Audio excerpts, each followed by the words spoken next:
Welcome to the Tech Egg. Don't get scrambled. Enjoy the video. You start by confirming prerequisites. Make sure you're an administrator and close background apps to avoid locked files. Open Settings, go to Storage, and note Free GB so you can judge progress. Next, run disk cleanup right away. Select C, include temporary files and previous Windows installations, and remove them. Once done, empty the recycle bin to actually free space. These first actions remove obvious clutter quickly and let you see how much headroom you gained. Now you tackle the heavier work using built-in and third-party tools. Run Storage Sense to clean temp content automatically and configure thresholds to run weekly.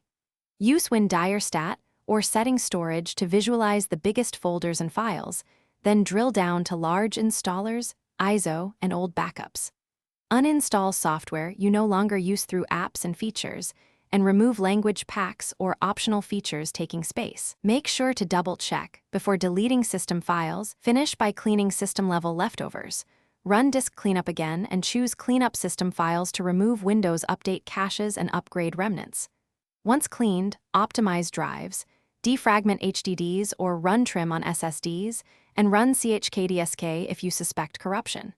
Create a new restore point and back up any critical data you kept. If something goes wrong, restore using the point you just made.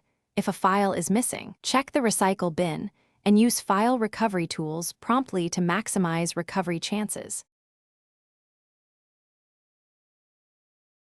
Thanks for watching. Consider subscribing if I helped unscramble your problems.